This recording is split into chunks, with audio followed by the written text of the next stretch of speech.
Welcome, everyone. Today, we're diving deep into the first 100 days of what some are calling the most disruptive presidential term in modern history.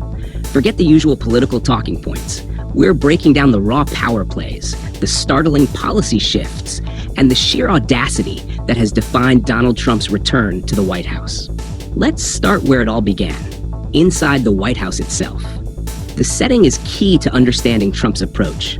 Reports detail how he's physically reshaped his workspace, moving portraits, adding gold accents, and even displaying a painting of himself after a rally incident. This isn't just redecorating, it's a statement. Think about it. The placement of portraits, the prominent display of his own image, it's a visual assertion of dominance. It's a way to say, I'm not just back, I'm in control. This theatricality extends to the presence of the Space Force flag and the rechristening of the Gulf of Mexico. These actions are not just changes, they are symbolic of a man that wants to rewrite the American landscape. But the real story here isn't the decor, it's the policies. Trump's first 100 days have whirlwind of executive orders and memoranda that have fundamentally altered the landscape of American governance.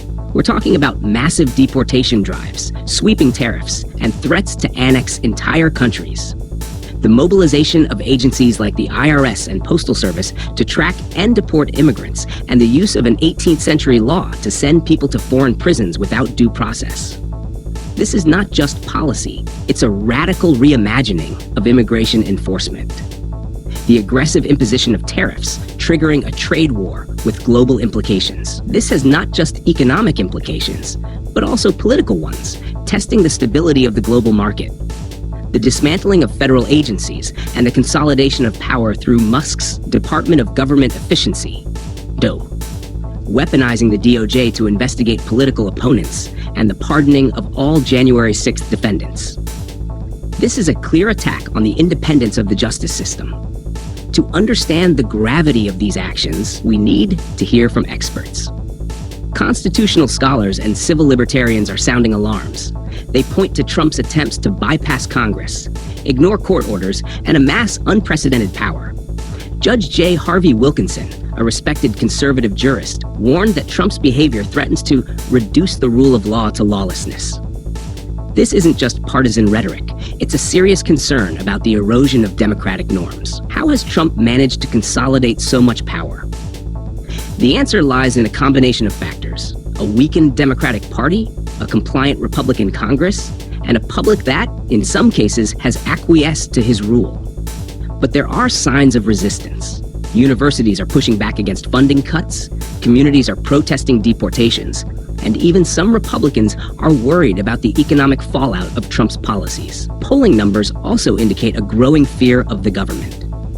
Trump's strategy, as described by his aides, is to overwhelm opposition through a barrage of moves on all fronts. This is a deliberate tactic designed to keep his opponents off balance and unable to mount a coordinated response. The early pardoning of the January 6th rioters set the tone for Trump's relationship with Congress. He's made it clear that he won't tolerate dissent, even within his own party.